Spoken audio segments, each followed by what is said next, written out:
My name is Kathleen Manning, as you've heard, and I am a cultural anthropologist who has worked with refugees here in Tarrant County and mainly in Fort Worth and Arlington. Actually, many years ago, for several years, I have been a missionary together with my husband and children. In fact, this one was born in Turkey. We spent several years there. And we've also lived in Missouri in the middle of semi-rural areas and have done some work with refugees and companies and organizations, largely nonprofits and ministries in Missouri and Kansas. So I've had a great deal of experience, the opportunities that I never could have dreamt of growing up as a child in Kentucky. In a rural area where I was the weird kid. I actually read National Geographic and was curious about other places and not just tobacco and horses. So I've always been strange, and I continue along that path. And it's really good to be with like-minded people here tonight. So I just so appreciated your hospitality tonight. I appreciate the invitation from the Staleys initially and Pastor Kate to have the opportunity to be here with you tonight. My job, as I see it, is quite varied. But over the long haul, there are two words that have come to identify work, no matter what it is, whether it's spending time in community with refugees and other immigrants, or if it's speaking in front of a group, doing training for organizations. It all boils down to two words. One is rapport. To teach people how to have rapport or understanding and relationship with people who have a different cultural background. Does that make sense? The other word is advocate. I have had the opportunity over nearly 3 decades now to advocate for people, to help them make connections when they don't know how. The most simple example I can think of is a really recent one, helping a business person, a want-to-be business person from northeastern Africa to find a business mentor so that she could avoid some mistakes from just trying to do what made sense in her culture and her economy, trying to do the same things here, which would not work. There were several things she was doing that just weren't going to work. But I couldn't help her myself.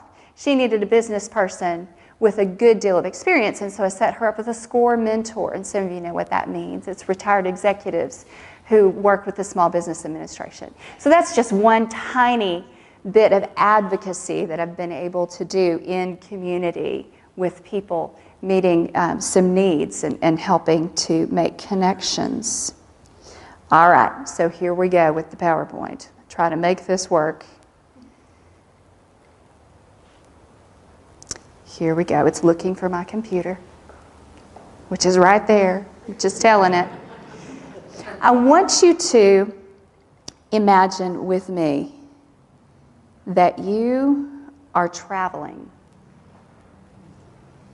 on a boat like this one. The year might be somewhere around 1890.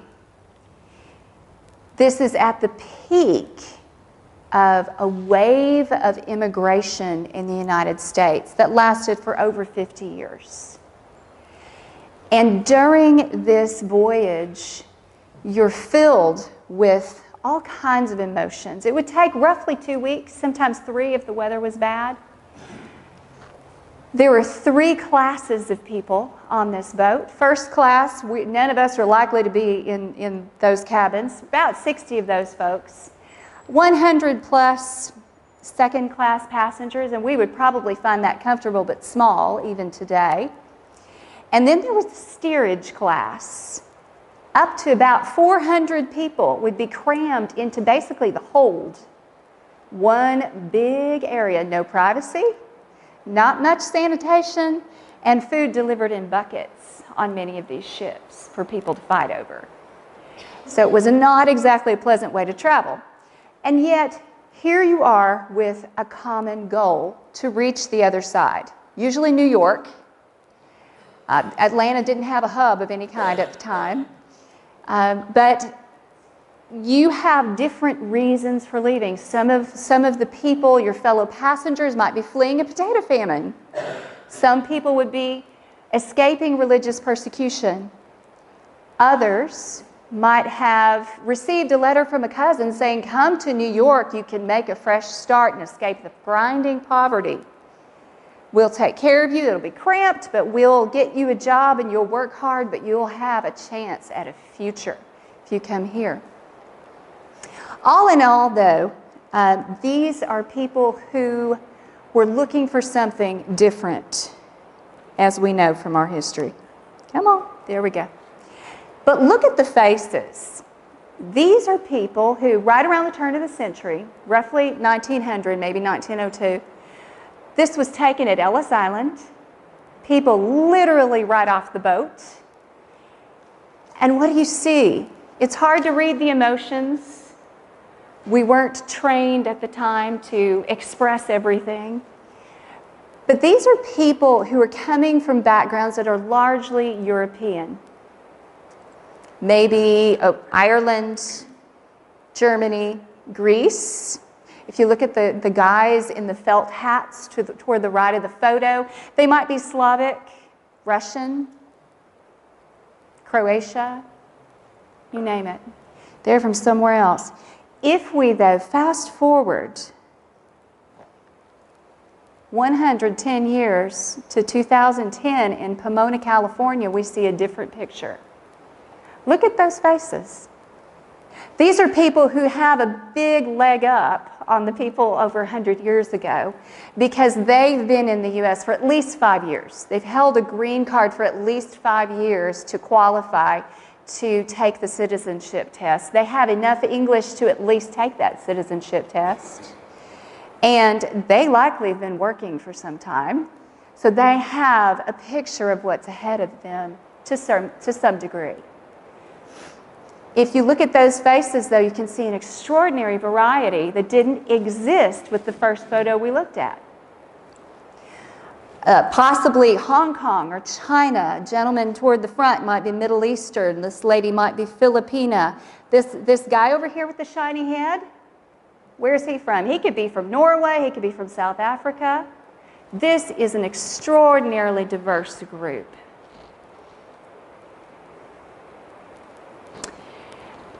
Everybody has a story about immigration. Unless you are sitting here as the direct descendant of only Native Americans, you have an immigration story. Many of us have somebody in our background. I have a Native American grandfather, but 3 of my grandparents are descended from Irish and German immigrants.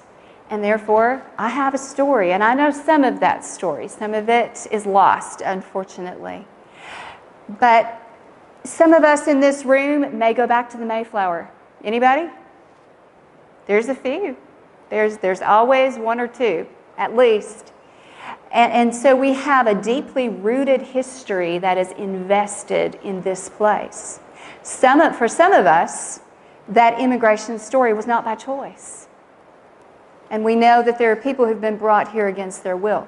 But today, what we're seeing is an influx that demonstrates to us what we've built is still desirable, is still a land of opportunity. We still have possibilities here that attract people from all over the world. This lady's name is Chantal. Chantal is a native of Rwanda. She came here in 2008 and has had fits and starts and struggles and bumps to get over, but she's very excited because she now has a beauty salon in Watauga that she's opened, and she is also, unbelievably, in her last year of nursing school. This is a lady with ambition, but she has seen some struggles. She has seen an extraordinary amount of violence. She was 18 when the genocide happened in Rwanda and had been unable to really gain a footing for years. Tried, and then finally decided that she needed to leave. And she left with her husband and 2 sons and moved here and is now working on her own immigration story. She's a former refugee, and she won't take the title refugee anymore. She said, I don't like that word. I don't want to have anything to do with it. I want to be an American. If we look at this graph, which represents 150 years of American immigration and the foreign-born population that resulted from that, we can notice definitely a trend that has happened, a couple of trends. We can see that during that time, around the turn of the century, these numbers are kind of small, it might be difficult to see, right around here, turn of the century, that tide of immigration was peaking, getting close to 15% foreign-born population in the United States. And during that time, we had a backlash start to happen, similar and yet different from what we're seeing today. If you remember in your history books, you might have seen pictures of signs posted in shop windows that said, Irish need not apply, or Greek. I have seen a bit of that, but a number of different reactions against there's too many of them, whoever them happened to be in a given geographic area. And so this is about the time that really starts to happen. In 1924, my star is off a little bit for some reason.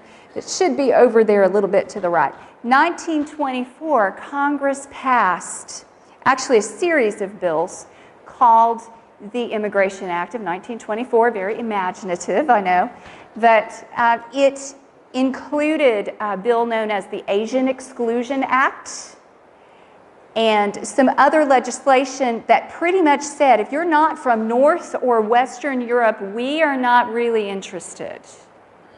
We really want people who look like the majority of the people who've already come. And so that Immigration Act really shut down South America, Russia, Africa. There wasn't much immigration from Africa, guaranteed at the time, other than slavery, obviously. There wasn't much voluntary immigration from Africa, I should say. Very, very little. And so at that point, there was a slide downward as the birth rate increased among people who were born in the United States. The foreign-born population numbers overall were declining.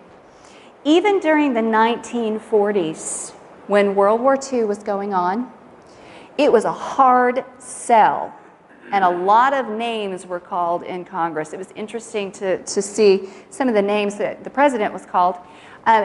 Resisting, a lot of legislators were resisting bringing in Jews from Eastern Europe who had nowhere else to turn. And there were some allowances made, obviously. We might remember some of that story. But it was under duress that Congress finally yielded some and allowed some number of Jews to enter the United States. In 1965, that was overturned. There was an act called the Hart-Celler Act that was passed that lifted the restrictions that had been placed on the rest of the world other than Western and Northern Europe. And as you see, when President Johnson, LBJ, our Texas president there, signed off on this legislation, he said, you know, we're going to get a few thousand people from Africa, a few thousand people from China, and nobody else is going to want to come. Why would they want to come? And guess what happened? We've had an influx of interest of people who wanted different opportunities and were looking for a different life. So as you see, our numbers in 2010, 14.7%, we are expected. That's an official number. We do have evidence that in Dallas-Fort Worth, we may be well over 17% foreign-born population. Yeah. Cities like Arlington and Irving, we'll talk about it in a little bit, it's up there. So we have had a really fascinating history as a nation of immigrants and then resisting immigration. Our total foreign-born population, this is I'm wanting to say 2, possibly 3 months old. estimates. 43 million people who live here. Foreign-born population simply means that when a person was born, they were a citizen of another country, not the United States. If we add to that number of 40 million, the 80 million children born to those people in the United States, what number do we get? 123 million, which is well over a third of our total population. So if we look at it this way, immigrants are us, to coin a phrase. I don't have a store, no retail outlet. Here in DFW, I want to give you just a couple of snapshots. You know people, you've seen people, hopefully you're interacting with people. Frisco, Plano, and Richardson have seen an influx of people from India. Frisco in particular is really an interesting case study, I think. In the year 2000, there were 193 residents from India. 2012, 4,627 people had moved in. Isn't that amazing? Do you know how this happened? Why would they be there? Opportunities, there are jobs there, there are different sectors that their particular education had geared them toward. However, largely it was word of mouth. Somebody from my city moved there, they said, look, land is cheap, relatively speaking. Don't go to Boston, for crying out loud. Come to Texas, land is so much cheaper. Houses are cheaper, and the school district was friendly. They found the city friendly, and so a lot of word of mouth, and you end up a mere 12 years later with over 4,500 people from India. Really interesting. These are a bunch of kids. There are a few schools in Frisco that are over 70% Asians, most of them being Indians. So lots of kids. Lots and lots of kids. These kids are at a cultural center there in Frisco that they've built. This is Irving, also an Indian cultural center. Holy Festival, Festival of Colors. I believe this was last year. I think that was last year. And these ladies, oh, I'm sorry, that picture's not so good. That was an International Cultures Festival in Richardson.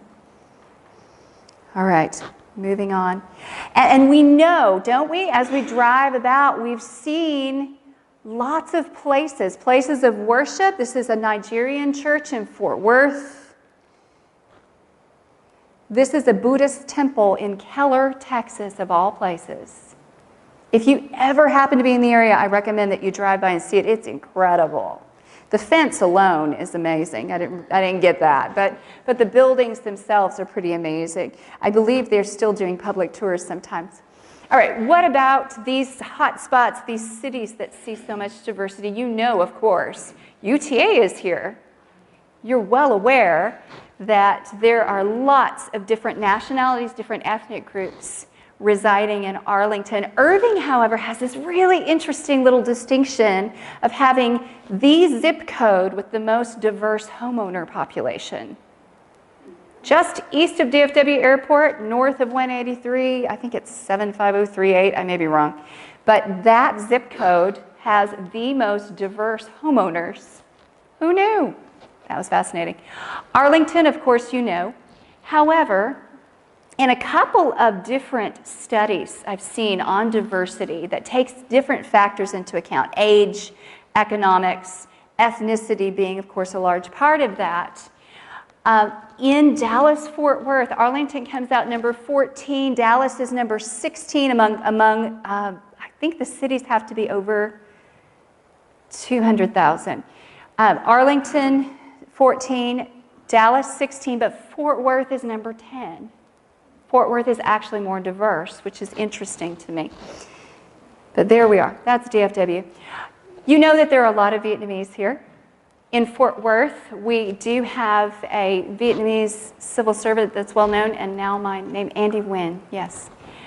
And this picture, does anybody remember? This is a well-known picture. You've seen this. This is from the fall of Saigon, 1975, right? These are actually Americans. going up to get into the helicopter. And I believe this other picture, you've probably seen this one too. Vietnamese desperately trying to get into the compound at the end, toward the end of the evacuation as it was happening.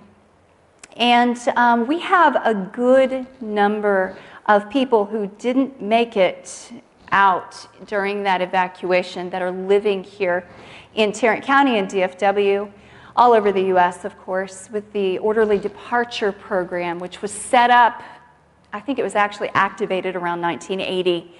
After 1975, there were desperate people, absolutely desperate people. I know some boat people who just left, went to the beach and got on boats, paid all they had in order to get on a boat and hope they wouldn't drown. And it's echoes, historically, of Syria, what we see now in the news. That level of desperation. For those of us who were too young to know, maybe, it was a similar type of story, in a sense. Those who were captured, military personnel who were captured, who had collaborated, so-called, with the United States, either the CIA or the military, were put into detention. Some of them kept, the majority of them kept 6 to 7 years, often tortured. I know one man who spent 12 years. His tongue is damaged and he has no fingernails. And he lives in Fort Worth. But these are people who, through the Orderly Departure Program, which was put in place in order to stop or really press back some of the boat incidents, to really try to control that and give people another option, has been responsible for a large number of the Vietnamese families that you see, and the markets, and the restaurants, and the wedding centers, and the on and on and on, and the realtors. I know several Vietnamese realtors. All right, one more group, Bosnians. About 20 years ago, was 1992, actually, a little longer than that. The Bosnian War started and lasted till 95. And I want to give you one little example. This lady's name is Janana. She lives in Fort Worth. It's not her real name. But she and her family lived in a place called Mostar. And everybody came with pictures of the bridge. This is what the bridge used to look like. The bridge was bombed during a Croatian offensive against the town. This was a UNESCO World Heritage Site, over 400 years old, this particular part of the town. It was built during the Ottoman Empire, and it had stood the test of time until it was bombed, at which point it was thoroughly destroyed. And with that came just a sense of devastation. It was a symbol to people who arrived here. It was a Muslim city. And it was a symbol of, this has been taken from us. This was so ancient to us, not exactly ancient perhaps, but back to the Ottoman Empire, over 400 years old. And this, who can give anything back to us? Heard this over and over and over again. Who can return any of this to us? It's gone. This is the bridge today, rebuilt. It's called the Stari Most, which means new bridge. And it's a beautiful city. Gives them some hope. But Janana and her husband and 2 girls have spent the last 20 years in Tarrant County, moved around a little bit, and they have rebuilt life.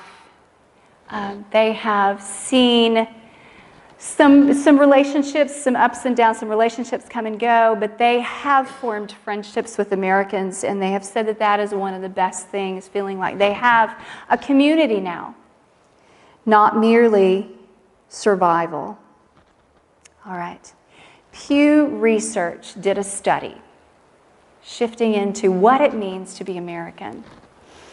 They did an intensive study talking to a couple of hundred Asians, saying, what does this look like? What does your life as an Asian American look like? And this question was so telling to me. Are you a typical American? And 53% said no, I'm not a typical American. Now, there are different reasons for that type of answer. One reason might be, I am holding so tightly to my heritage that I feel like if I say this, I might be betraying the land of my birth. But often, when talking to people, it's just a sense of, I never have been able to connect enough.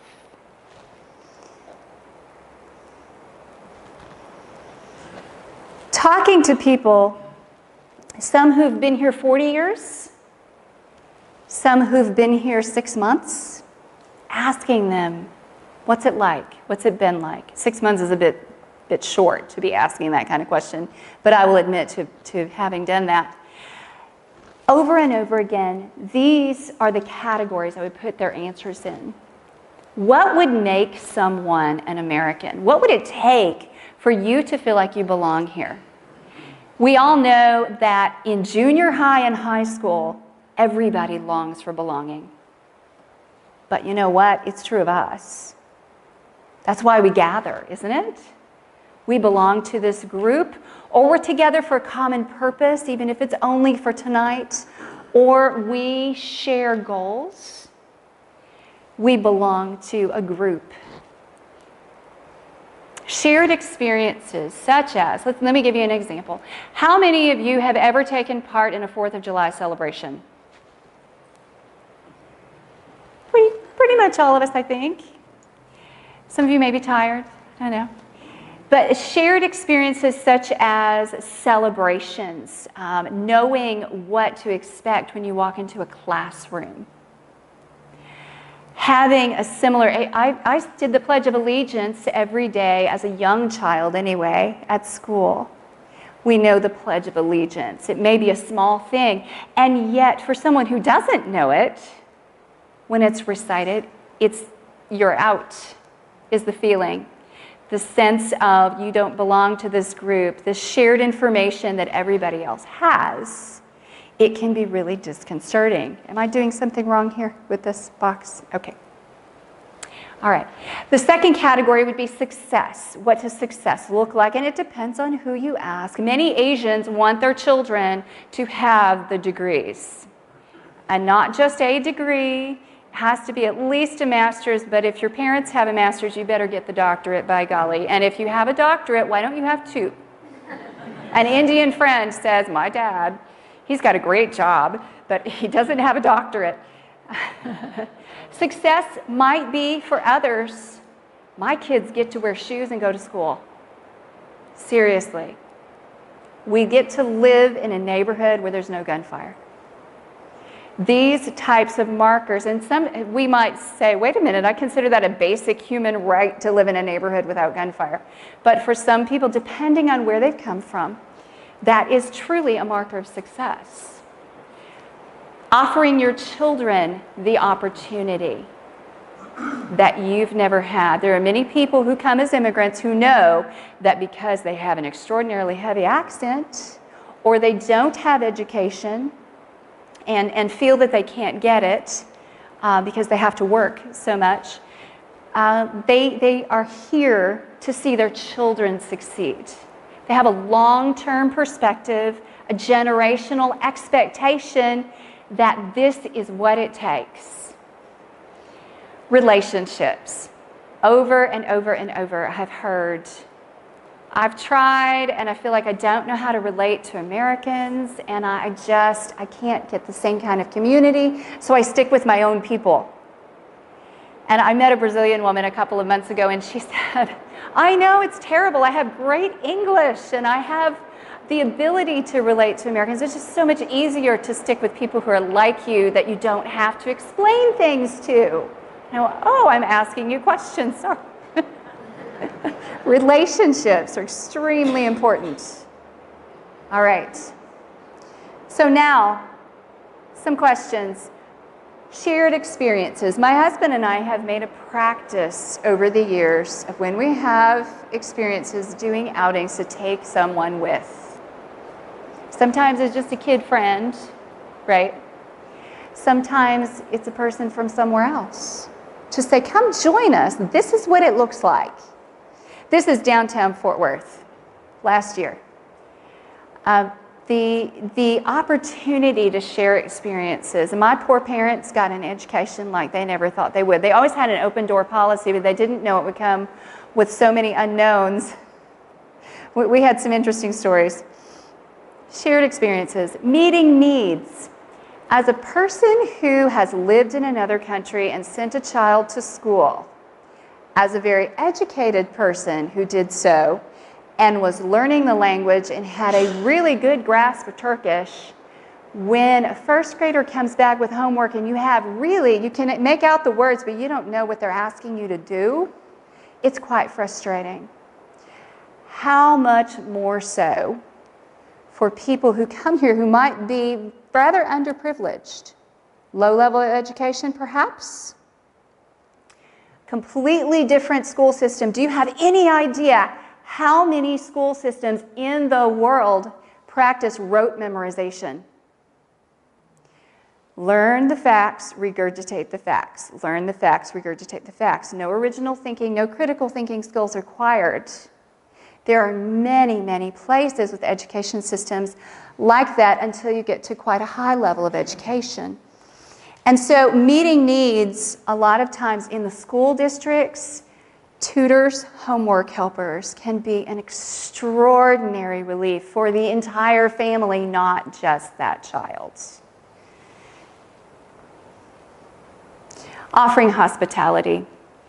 When we moved back to the state, when we moved overseas in 2000, we moved into an apartment building and we suddenly lost all our privacy. We considered ourselves pretty hospitable people before that. We had people over, we had dinner parties, we had lots of interaction with friends, but the problem was it was all scheduled. We had no idea what we were in for, because we had a door that was passed by people repeatedly during the days that came and went, and they would knock on the door, and they would expect to come in. And I remember the first day, one of my neighbors that I had worked at, she was very patient with my horrid Turkish at the time. She walked to my door, she knocked on the door, and she just had this determined look on her face. And she had a knitting bag in her hand, and I thought, she is never going to leave.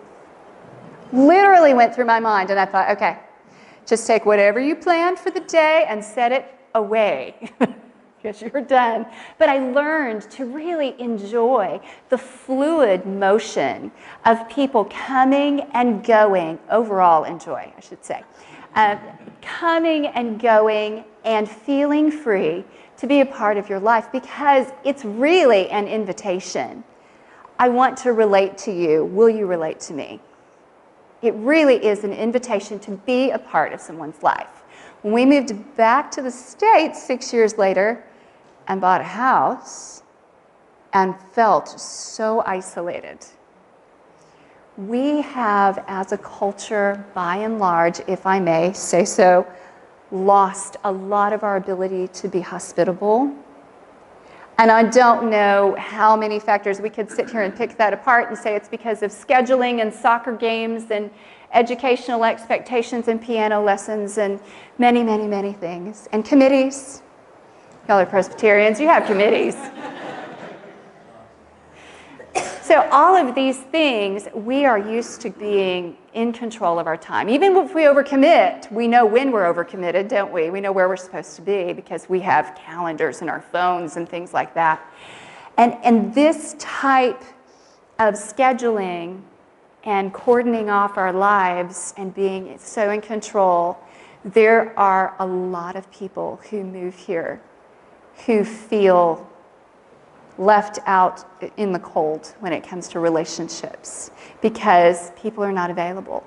We had friends that we knew in Turkey who came for some time. They were in ministry. They came to spend some time with a church and also to do an ESL program, higher level ESL program at UTA. And they stayed in someone's garage apartment. And we were living in Missouri at the time, came for Christmas. He came and sat in the living room of our friend's house where we were staying and cried and said, why are people so busy? Nobody has time to have a cup of tea with me. I can go to meetings. If I go to the scheduled meeting, I get to see the people. But nobody will come see me and let me fix food for them or anything. Food is a huge deal in highly relational cultures. And I'm so afraid that we have lost our flexibility and our willingness to be inconvenienced because we are so committed to everything we're committed to. This picture, by the way, is a lady with the grandma and her daughter with 2 international students. And goodness, that looks terrible on the big screen. Sorry. All right. If you are, I know that you have these suppers set up to challenge you in your discipleship, and I so appreciate that concept. But if you were to feel a tug on your heart that maybe you would be interested and available for relationships, for finding out how you can impact the lives of some people that have moved to the States, whether refugees or not. My heart is for refugees, but also for other people. World Relief is the place I worked years ago, and I'm still very connected to. Had dinner with the regional director over Thanksgiving. Their volunteer coordinator is a young lady who's very enthusiastic and just really sweet. They do work in Arlington. They place people in Arlington and Fort Worth, and a few other places in Tarrant County, but primarily Arlington and Fort Worth. Grace Community Church, some of you may know, I don't know if you know, they have a stellar ESL program. It's probably 30 years old, but it is, that one and the one at Prestonwood Baptist Church are the 2 in DFW that I know of. There may be others that are really top-notch. They do the best job of combining really effective ESL programs. So anybody can open a book and say, look, cat, dog, this sort of thing. But they really not only have effective English programs, they're very relational as well. They're really good at relating to people and finding out how to participate in their lives. As far as public, the Arlington ISD and the public library have opportunities to be, and especially for anybody with mobility issues, that is a better option probably to deal with the library and to the Arlington ISD. So there you have that. I think that my vision from years and years ago, when it was all about refugees and dealing with individual people and going to lots and lots and lots of birthday parties and weddings and all kinds of things, to today, at least 25 years later, I really don't want to think about that. I really, really want to see us in the next 20 years change the way we think about our culture. Is that possible? I don't know. But instead of seeing everyone hand over their cultural roots and just become Americans and all look alike, it's not going to happen. Not with people who were born elsewhere. We don't have the same type of aspect. And yet, there is a need for some integration. There's a need for connectedness in order to not have such a fragmented and in some ways destructive mentality about who's who in the United States. It's my hope that I have communicated something of my heart for that there, and that's the end. I cut this speech big time from what it used to be, just for you, so we could have some Q&A time.